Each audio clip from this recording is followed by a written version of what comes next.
तो last episode के and पे आपने देखा था कि हमारा किन्नन साइड के ऊपर छोटी लाइन को देखकर बहुत ज्यादा गुस्सा आता है और कहता है कि हम सभी लोग इंसान और सभी का स्टेटस एक जैसा है, तो फिर वो सभी लोग अलग लाइन बनाकर क्यों खड़े हैं। लड़का उसे कहता है कि वेक अप ब्रो, तुम यहाँ पर क्या सोच रहे हो, तुम्हें यहाँ पर रियलिटी में आना होगा। हम सभी लोग छोटे सिटी से, इसका मतलब यह है कि हम सभी लोग बहुत ज्यादा लो स्टेटस के हैं, जहाँ पर सिर्फ और सिर्फ स्टेटस को देखा जाता है। जहाँ तक कि फायर सेक्टर में भी स्टेटस को देखा जाता है। अगर तुम्हारे पास हायर स्टेटस है, यानी कि तुम उन 10 बड़े सिटीज में से हो या फिर तुम्हारी कल्टीवेशन लेवल काफी ज्यादा हायर है, तो फिर तुम्हें यहाँ पर स्पेशल ट्रीटमेंट दिया जाएगा। चाहे यहाँ पर प्रिंसिपल खुद ही क्यों ना, वो भी यहाँ पर तुम्हें इसी लाइन में फेंकेंगे, जबकि दूसरे लोगों को वहीं पर से जाना पड़ेगा। ये बात वैसे है भी सच, क्योंकि वो सभी लोग बड़ी नोबल फैमिलीज हैं, जिसकी वजह से उन सभी को अच्छे रिसोर्सेज में पाल पोस कर बड़ा किया गया है, जिसकी वजह से उनकी कल्टीवेशन हम लोगों से ज्यादा बेहतर है। तो हमारा किन पैंग जो होता है, उसकी बातें सुनने के बाद और भी गुस्सा हो रहा था। तो वो लड़का उसे कहता है कि लड़के प्लीज यहाँ पर अपनी किस्मत को मान लो, यही तुम्हारी किस्मत है, हम लोग चाहे जितना भी कर ले, हम लोग उनसे आगे नहीं निकल सकते। तो किन्नन कहता है क्या मैं यहाँ पर अपनी किस्मत को मान लूं, क्या यही मेरी किस्मत है। और इसी के साथ हमारा किन्नन उस लाइन को छोड़कर उन लड़कों की तरफ चला जाता है, दूसरी लाइन की तरफ चला जाता है। तो वो लड़का उसे कहता है कि ब्रदर, मुझे लगता है कि लातू के भूत बातों से नहीं मानेंगे, यानी कि तुम वहां पर जाकर जब मार नहीं खाओगे तब तक तुम वापस नहीं आने वाले। तो फिर ठीक है, जाओ जाकर मार खा लो। तुम्हारा किन्नन उस लाइन में जाता है। जैसे ही वो जाता है तो वहां पर एक लड़का उसे कहता है कि ओए लो क्लास के कमीने, तू यहाँ पर कहां पर आ रहा है, जा जाकर अपनी लाइन में खड़ा हो जा। किन्नन उसे कहता है कि चाहे तुम्हारा स्टेटस कितना ही हाई क्यों ना हो, चाहे मेरा स्टेटस कितना ही लो क्यों ना हो, आज मैं यहाँ पर इसी लाइन में खड़ा हूंगा, चाहे क्योंकि जहाँ पर मैं चाहूँ वहां पर खड़ा हो सकता हूँ। तो वो नोबल लड़का उसे कहता है कि हाँ, तुमने वाकई में सच कहा कि तुम्हारा स्टेटस लो है, हमारा स्टेटस हाई है। क्या तुम्हें पता है कि तुम्हारी स्ट्रेंथ कितनी ज्यादा लो है? तुम इस वक्त बॉडी रिफाइनिंग के 7th लेवल पर हो। और क्या तुम्हें पता है कि इस वक्त हम लोग किस लेवल पर हैं? हम सभी लोग इस वक्त तुमसे आगे हैं, यानी कि हम लोग बॉडी रिफाइनिंग से आगे ह्यूमन लेवल पर हैं। जबकि मैंने तुम्हें बता दिया कि हम सभी लोग ह्यूमनली लेवल पर हैं, इसका मतलब यह है कि हमारी स्ट्रेंथ एक राम अबव है। तो इसका मतलब यह है कि तुम्हें समझ आ गई होगी कि हम कितने स्ट्रॉन्ग हैं। तो यहाँ से दफा हो जाओ अगर तुम अपनी खैर मनाना चाहते हो, नहीं तो हम तुम्हारी टांगे तोड़ देंगे। किन्नन अपनी तलवार निकाल लेता और कहता है क्या तुम्हें वाकई में लगता है कि तुम मेरी टांगे तोड़ सकते हो? अगर तोड़ सकते हो तो फिर तोड़ कर दिखाओ।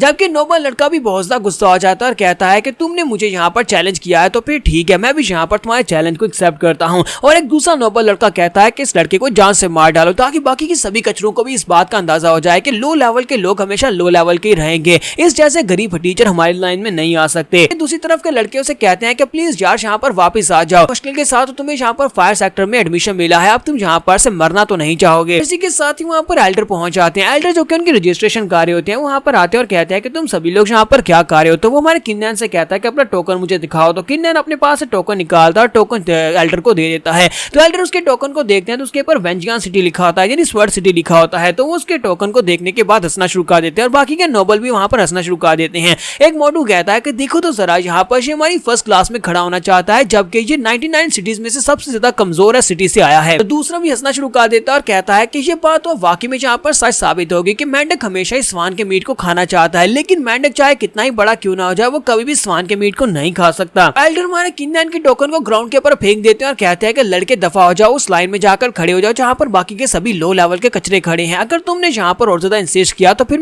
मैं तुम्हारी रजिस्ट्रेशन को कैंसिल कर दूंगा और तुमसे टोकन भी छीन लिया जाएगा और तुम्हें उठाकर बाहर फेंक दिया जाएगा। किन्नन इस बात से काफी ज्यादा गुस्सा होता है और कहता है कि तुम यहाँ पर मुझे धमकी देने की कोशिश कर रहे हो। और साथ ही वो सोच रहा था मैं क्या करूं, क्या मैं यहाँ पर इससे फाइट करूं। और इसी के साथ ही मिस हान बुकू वहां पर पहुंच जाती है। तो हान बुकू कहती है कि यहाँ पर क्या चल रहा है। तो एल्डर भी उसे देखने के बाद काफी ज्यादा घबरा जाता है और कहता है कि ये यहाँ पर क्या कर रही है, अगर ये यहाँ पर है तो इसका मतलब यह है कि मैं मुश्किल में पड़ सकता हूँ। हान बुकू जब वहां पर आती है तो वो सभी लोग इस बात से काफी हैरान होते हैं और कहते हैं ये तो मिस हान बुकू है। मिस हान बुकू यहाँ पर खुद आई है, इसका मतलब यह है कि मिस हान बुकू यहाँ पर किसी न किसी के लिए आई होंगी। कहीं ऐसा तो नहीं है कि इस लड़के का इस लड़की के साथ कोई ना कोई ताल्लुक है, यानी मिस हान बुकू के साथ कोई ताल्लुक है। मिस हान बुकू के बारे में ये काफी ज्यादा फेमस है कि अगर तुमने इनको गुस्सा दिलाया तो फिर तुम्हारे साथ बहुत ही बुरी होने वाली है। क्या यहाँ पर एल्डर के साथ या फिर इस लड़के किन्नन के साथ बुरा होने वाला है। तो हान बुकू वहां पर आने के बाद कहते हैं किन्नन मेरा डिसाइपल है, तुम लोगों की हिम्मत कैसे मेरे डिसाइपल के साथ बदतमीजी करने की। जैसी वो ये बात करती है तो वो नोबल डिसाइपल्स भी काफी हैरान हो जाते हैं और कहते हैं कि ऐसा कैसे हो सकता है कि मिस हान बुकू स्वॉर्ड सिटी जैसे एक छोटे से सिटी के एक डिसाइपल को जानती है, वो पर्सनली कह रही है कि वो उनका डिसाइपल है। अगर ये पर्सनली ये बात कह रही है तो उसका मतलब यह है कि ये बात वाकई में सच हो सकती है। सभी लोग इस बात से बहुत ज्यादा हैरान हो रहे होते हैं। जबकि हमारी मिस हान बुकू उनसे कह दिया क्या तुम्हें इस बात से कोई मसला है? अगर तुम्हें इस बात से मसला है तो फिर मैं तुम दोनों को उठाकर यहाँ से फेंक दूंगी और तुम्हारी रजिस्ट्रेशन को भी कैंसिल कर दूंगी। क्या तुम लोग यही चाहते हो? दोनों बहुत ज्यादा घबरा जाते हैं और कहते हैं कि नहीं नहीं मिस, प्लीज प्लीज हमें माफ कर दें, हम ऐसा बिल्कुल भी नहीं चाहते और ना ही दोबारा इस तरह का कोई काम करेंगे। तो फिर साथ हमारी मिस हान बुकू आगे बढ़ती है और एल्डर से कहती है चलो जल्दी से ग्राउंड के ऊपर से इस टोकन को उठाओ और इस टोकन को उठाकर मिस्टर किन्नैन को दे दो। तो वो कहता है हाँ ठीक है मिस, मैं इसको उठाती हूँ। और इसी के साथ ही वो आगे बढ़ता है, जाकर उस टोकन को उठाता है। उस टोकन को उठाने के बाद हमारे किन्नैन को दे देता है और कहता है मेरे प्रेस्टीजियस गेस्ट, मैं जहाँ पर खुद तुम्हारी रजिस्ट्रेशन करता हूँ, बाकी के सभी लोगों से पहले तुम्हारी रजिस्ट्रेशन कर देता हूँ। ये लो, ये तुम्हारा टोकन है। तुमने मुझे पहले क्यों नहीं बताया कि तुम यहाँ पर मिस हान बुकू के स्टूडेंट हो? अगर तुम मुझे पहली ये बात बता देते तो फिर तुम्हें यहाँ पर लाइन में लगने की जरूरत ही नहीं थी। तुम्हारा किन्नैन उसे कहता है कि तुम्हें यहाँ पर और ज्यादा बात करने की जरूरत नहीं और दोबारा इस तरह का काम मत करना कि तुम यहाँ पर हमें लो लेवल का समझ रहे हो और इनको हाई लेवल का समझ रहे हो। बाकी के सभी लोग जो होते हैं वो सभी लोग कहते हैं कि लगता है कि किन्नैन कोई बहुत ही हाई लेवल का बंदा है। हालांकि वो लो क्लास के सिटी से है, लेकिन इसके बावजूद उसका स्टेटस काफी हायर लगता है। तो इसका मतलब यह है कि हम लोग इसके साथ पंगा नहीं ले सकते, हमें इससे दूर रहना होगा। मिस हान बुकू किन्नैन से कहती है कि मेरे साथ आओ, मैं तुम्हें लेकर चलती हूँ, और उसे अपने साथ लेकर अंदर आ जाती है। अंदर आने के बाद उसे कहती है अच्छा ठीक है, बाकी का काम तुम खुद ही संभाल लेना, मैं यहाँ से जा रही हूँ क्योंकि मुझे और भी बहुत सारे काम है। तो किन्नैन कहता है क्यों नहीं मिस, सब जाएं जाकर अपने काम करें। किन्नैन जो होता है उसे उसके हाउस नंबर अलाउड हो जाता है जो कि 50th लो लेवल का हाउस होता है। तो इसी के साथ ही वो अपने हाउस की तरफ आगे बढ़ता है। तो वहाँ पर दो बड़े बड़े घर होते हैं, सॉरी एक बड़ा घर होता है और साथ में एक छोटा सा कॉटेज होता है। तो वो 50th लो घर होता है। तो हमारा किन्नैन देखने के बाद कहता है जरा देखो यहाँ पर भी वैसा ही हो रहा है, हमें यहाँ पर भी कचरे की तरह ही ट्रीट किया जा रहा है। मेरे रहने के लिए यहाँ पर एक छोटा सा कुटिया है जबकि साथ में एक बड़ी सी बिल्डिंग है। किन्नैन जैसे वहाँ पर अपने घर के अंदर जाने लगता है उसी वक्त लूसी अपने कुछ साथियों के साथ वहाँ पर पहुंच जाता है। तो वो उसे पीछे से आवाज देता है और कहता है कि किन्नैन देखो यहाँ पर कौन है। तुम्हारा किन्नैन कहता है कि एल्डर लूसी तुम यहाँ पर क्या कर रहे हो?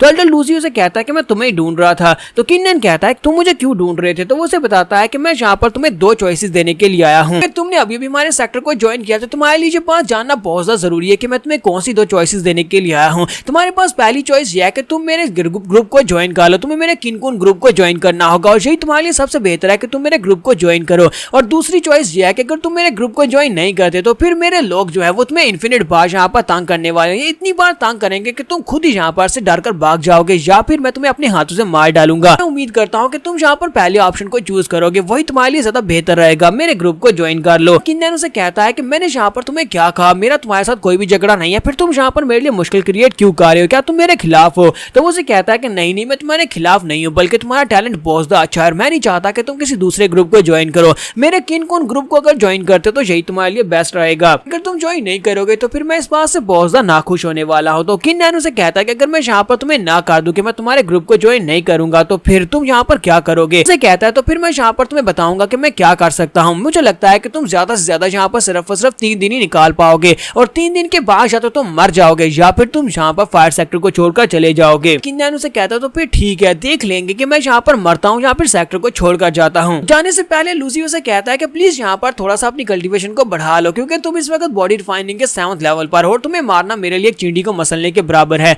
लेकिन मुझे इससे कोई भी फायदा हासिल नहीं होगा बल्कि मेरा नाम खराब होगा। तो इसी वजह से तुम्हें अपने आप को थोड़ा स्ट्रॉन्ग बनाना होगा। फिर वो अपने साथियों से कहता है कि चलो यहाँ से चलते हैं। उन सभी के वहां चले जाने के बाद हमारा किन्नैन सोच रहा था इसने बिल्कुल ठीक कहा, मुझे अपनी स्ट्रेंथ को इंप्रूव करना होगा क्योंकि इस वक्त मैं एक ऐसे जंगल में आ गया हूँ जिससे मैं बिल्कुल भी जानता नहीं हूँ और इस जंगल में बहुत सारे शेर हैं जो कि मेरा शिकार करने के लिए यहाँ पर बैठे हुए हैं। इन सभी से कम्पीट करने के लिए मुझे खुद बड़ा शेर बनना होगा। यहाँ पर हम लोग अपने एपिसोड 22 का एंड करेंगे और नेक्स्ट एपिसोड में देखेंगे कि हमारा किन्नैन सभी मुश्किलों से कैसे बाहर निकलेगा। तो एपिसोड की एक्सप्लेनेशन अच्छी लगी हो तो कमेंट करके जरूर बताइएगा। चैनल को सब्सक्राइब कर दे, वीडियो को लाइक और शेयर कर दें। शुक्रिया।